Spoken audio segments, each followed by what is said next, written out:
Jonathan Danty, un tank sur pattes. Il est tellement trapu que les autres joueurs ils ont eu besoin d'une boussole pour naviguer autour de lui. Un bébé de 1m80 pour 100 diplômes. C'est un bouchon de champagne dans une mêlée, il est tout petit et bien tassé. Pouah, une boule de muscle qui rebondit partout en faisant des dégâts. Un 12 qui ouvre les intervalles à lui tout seul. Un profil violent sur les plaquages et tellement dangereux sur les contests. On n'a pas peur de l'envoyer au chagrin. Pour moi, il a un profil un petit peu comme Mathieu Bastaro. Et depuis que Galtier il a repris la sélection, on assume le fait d'avoir enfin un centre avec un profil comme ça. Autant Mathieu Bastaro, personne n'a voulu assumer en France. Il a été la cible d'énormément de critiques. Mais quand tu vois Manu Toulagui chez les Anglais, mais il y a personne qui le critique pour son style de jeu. C'est son style de jeu. Et ben ça y est, en France, on assume enfin d'avoir un 12 comme ça. Et ben moi, Danty, c'est mon chouchou et pour moi, c'est le joueur qui change la façon dont le 15 de France évolue. C'est dur de dire cela dans un sport collectif, notamment le rugby, puisque ce n'est pas une somme d'individualité. Mais avec ou sans Danty, la France, on ne joue pas de la même manière. C'est comme Dupont. Il n'est pas indispensable, mais il pèse énormément. Et Danty, pour moi, c'est le même chez les trois quarts. On va s'intéresser à ce joueur, à ses qualités. Mais avant, si t'es pas abonné, c'est le moment de lâcher ton meilleur pouce bleu et d'activer la petite cloche.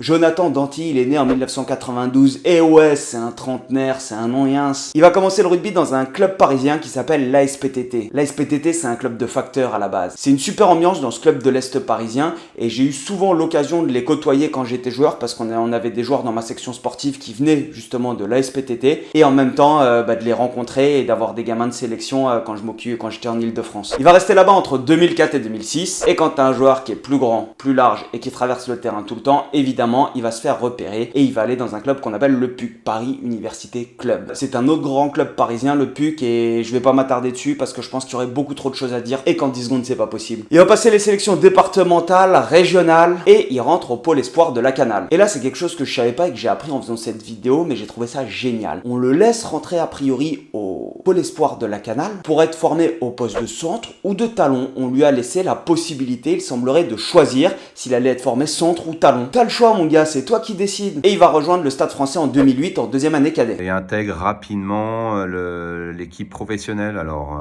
intègre rapidement avec un premier entraînement. Je m'en souviendrai toute ma vie, au stade Suzanne Lenglen. Voilà, premier entraînement avec les pros, il a 17 ans, 18 ans. Et il se blesse, voilà, au genou, rupture des ligaments. Donc un petit peu dur. Mais c'est aussi ça la vie de Jonathan, c'est aussi un parcours de haut, de bas, comme tous les sportifs de haut niveau, de blessures. Il va faire ses débuts en professionnel en 2011, et là ça se complique. La saison suivante, il ne va pas réussir entier, il va faire que 3 matchs en professionnel. Forcément, quand t'es joueur, tu te poses des questions. T'as fait tes premières feuilles de match en pro, et la saison d'après, tu fais que 3 matchs. Et là, changement de staff, parce qu'à cette époque-là, ça va pas super bien au Stade Français, et c'est l'époque où Gonzalo Quesada va arriver du Racing au Stade Français, parce que le Racing et le Stade Français, ils passent leur temps à s'échanger les entraîneurs et les joueurs. Et quand il arrive, Gonzalo Quesada, c'est le premier joueur qu'il va contacter.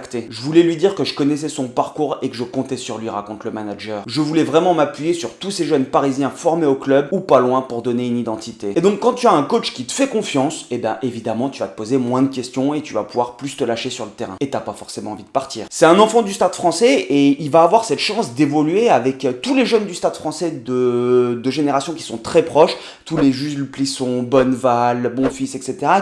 Camara, et qui vont venir toquer à la porte de l'équipe professionnelle pour enquiller. Et à partir de là, sa carrière professionnelle, elle est lancée. 21 matchs pour cette saison, 28 matchs la saison suivante, puis 31 matchs en 2016 et une première sélection contre l'Argentine avec l'équipe de France. Un palmarès, Jonathan, faut pas l'oublier. Et champion de France avec le Stade Français en 2015, champion du Challenge européen en 2017 au Stade Français. Donc c'est un vrai beau parcours, plus de 10 ans, 12 ans au Stade Français. Il nous a quittés, parti au Stade Rochelet, où il a son palmarès, voilà, 2 fois champion, vainqueur de la Champions Cup. Donc c'est vraiment un beau parcours.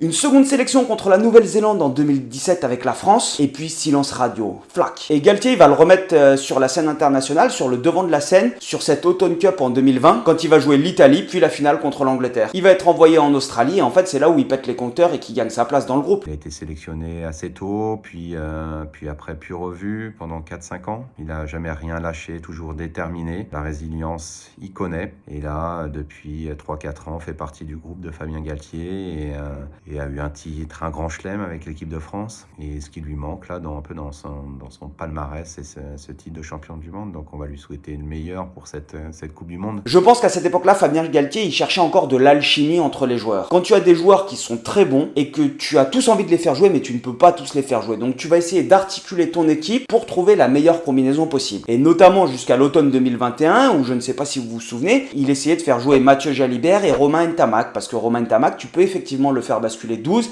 et ça donne 2 super joueurs sur le terrain. Après, en un match, il s'est fait une idée sur le sujet et il a oublié Ntamak en 12. Et du coup, on a Danti qui porte le numéro 12 contre les Blacks, ce fameux match contre les Blacks en 2021. Et alors là, c'est une soirée dont on va se souvenir pendant longtemps. Hein. Il nous a fait découvrir sa puissance qu'on ne connaissait pas forcément. Il a étalé Brody Retalix sur un impact, comme un vulgaire U10 qui vient jouer avec un U14. Pouf! Et sa capacité à gagner des mètres dans une forte densité défensive, elle nous fait tous plaisir. Et son contest, on en parle, parce qu'il a une capacité à contester les ballons qui est vraiment impressionnante. Défensivement, bien sûr, ses qualités sur le plaquage, sur l'homme, sur sa rapidité, sa capacité de lecture aussi sur ses zones de récupération de balles, sur les contests où voilà, à ce niveau-là, au niveau international, il récupère quand même 2-3 ballons par match, qui est énorme. Et je suppose que c'est aussi un gros travail collectif et que tu essayes de le mettre dans des conditions comme ça, puisque quand tu as des joueurs qui ont des centres de gravité qui sont très bas, dès qu'ils vont venir s'ancrer, ça va être très dur de passer sous eux pour les enlever en fait de cette zone. Et une fois qu'ils sont accrochés, à retirer des joueurs qui sont bas, c'est plus compliqué. Quand tu as un joueur qui est grand et qui va se baisser, c'est toujours possible de passer sous lui et de le remonter. Mais un joueur qui est bas et qui s'ancre, c'est extrêmement compliqué. Et donc c'est aussi, je pense, les systèmes de jeu défensifs qui veulent que tu vas envoyer des mecs comme Olivon ou Jelonche plutôt plaqués très bas et des profils comme Marchand ou Danti venir contester tout de suite après. Et récupérer une pénalité dans un match international, c'est déjà beaucoup puisqu'il y a peu de pénalités dans les matchs. S'il y a 10 pénalités dans un match international et que tu en gagnes une, c'est déjà pas mal quand même. Tu vas récupérer une possession où tu vas pouvoir sortir de ton camp, aller menacer l'adversaire, avoir une possession intéressante, potentiellement scorer et marquer des points, c'est ultra important. Mais alors là, quand tu le vois contre les Fidji, il arrive à te gagner 3 pénalités, 3 contests d'Anti dans le match. C'est exceptionnel. Et tu prends quelques coups quand tu fais ça. D'ailleurs, tu le vois au bout d'un moment, Danti est là, ouh, il a l'air content, mais c'est le moment où il entend Harry Potter dans sa tête qui jette des sorts et que tu vois des étoiles partout. Bref, c'est un sacré plaqueur, mais c'est surtout un sacré contesteur. En attaque, on peut souvent le comparer à une auto-tamponneuse. Il a un rôle où tu dois remettre de la vitesse et de l'avancée. Et le rugby moderne, et donc le système utilisé par Galtier, veut que tes centres, et notamment ce poste de numéro 12, est de plus en plus utilisé dans des structures offensives comme un 9e avant. Mais tu me diras, la différence entre un 3e ligne, un centre, un talon ou un pilier, maintenant, des fois, elle peut être assez limite. On le cantonne souvent à ça, et pour moi, il trouve totalement sa place dans le système de jeu de Galtier. Et ça, pour plusieurs raisons. La première, c'est que la France, elle a remis au goût du jour cette capacité à alterner un jeu structuré en 1-3-3-1 avec un système, des patterns d'attaque, etc., où les centres ont des rôles, et un jeu déstructuré. Si tu vois pas la différence entre le jeu structuré et déstructuré, je t'invite à regarder la vidéo que j'avais fait sur comment la France attaque, où j'explique quelle est la différence entre le jeu structuré et déstructuré et pourquoi l'alternance de ces formes de jeu te permet de générer de l'avancée. Puisque si dans le jeu structuré, tu cherches à déplacer le ballon dans les espaces, en revanche, si tu n'arrives pas à gagner du terrain en déplaçant le ballon, il va falloir que tu le gagnes de manière axiale, puisque le but c'est quand même de gagner du terrain si tu fais des passes en reculant. Et quand la France, elle bascule dans ce système de jeu déstructuré, avec ce système de bridge, avec les joueurs à la queue leu-leu, et tu tentes d'avancer, tout d'un coup tu as tous les 3 quarts qui se projettent, il peut avoir cette double utilité, soit en bridge en se projetant, ou soit dans ce jeu déstructuré et pénétrant dans lequel il va être extrêmement fort. Il a cette capacité à pouvoir gagner des mètres dans des situations avec des défenses, énormément de défenseurs autour de toi, en rebondissant, etc., en faisant vivre le ballon au contact. En réalité, c'est ultra utile. Sur ces fortes zones de densité de joueurs en défense, il va avoir cette capacité en fait à percuter, rebondir, repartir, etc. Et quand tu as quelqu'un qui est petit, qui est extrêmement explosif pour gagner du terrain et qui en plus peut venir taper très fort et rebondir, eh bien pour te générer de l'avancée dans des situations complexes, c'est ultra utile. Et donc je le trouve très très intéressant dans ce registre. Et il a cette capacité de suppléance par rapport aux avances. Et ce que tu cherches aussi dans le rugby, c'est que sur tes structures offensives, sur la manière dont tu joues, il faut que les joueurs ils ne soient pas figés qu'à un poste. Si ton centre il est là que pour faire des passes ou jouer des duels, c'est pas spécialement intéressant. L'intérêt c'est qu'ils puissent suppléer les avants à certains moments, de la même manière que les avants on leur demande de faire de plus en plus de passes, d'être de plus en plus techniques. Et secondement, cette confiance qu'il a accumulée sous le mandat Galtier, je la trouve géniale. Je trouve ça génial, vraiment. C'est un joueur qui forcément forcément a toujours eu ses qualités. Tu les inventes pas des qualités comme ça. Cette capacité à avoir un jeu très direct et à défendre très fort et contesté. Que ce soit offensif ou défensif, mais on l'a souvent comparé à Mathieu Bastaro, très dominant. Voilà, il cherche quand même vraiment à jouer dans les espaces, à mettre de la continuité dans son jeu. Voilà, c'est ce qui fait aussi sa force. Mais j'ai l'impression, et là c'est vraiment une analyse très personnelle, qu'en équipe de France il a été barré. Tant qu'on te dit pas c'est exactement ce que cherchent tes qualités, mais qu'on te dit plutôt alors oui mais il te manque ceci, il te manque cela, tu vas chercher au rugby à optimiser tes points faibles, à te faire progresser sur tes points faibles, mais il faut pas que ça soit au détriment d'exceller sur tes points forts. Et en équipe de France, on n'avait pas cette volonté avant d'avoir des joueurs comme ça au centre. Et bien que tu cherches à faire évoluer ton jeu, à progresser du coup sur tes défauts, il faut vraiment que tes points forts, ça soit écrit et que ça soit pour ça que tu sois utilisé. Mais quand il y a un sélectionneur qui se dit mais en fait c'est exactement ça les qualités dont j'ai besoin pour mon équipe, tu vois tes points forts, ça et ça, t'es ici, t'es déjà très fort mais moi je veux que tu sois ici. Quand t'as passé quelques années à sillonner les terrains de top 14, à te demander si tu seras appelé, pas appelé en équipe de France, et tu sais que c'est tes points forts mais tu te dis bah non en fait j'ai trop de points faibles donc je pourrais pas être pris en équipe de France donc je m'attarde là-dessus, et ben maintenant il en a fait vraiment sa marque de fabrique, et c'est-à-dire que c'est revendiqué dans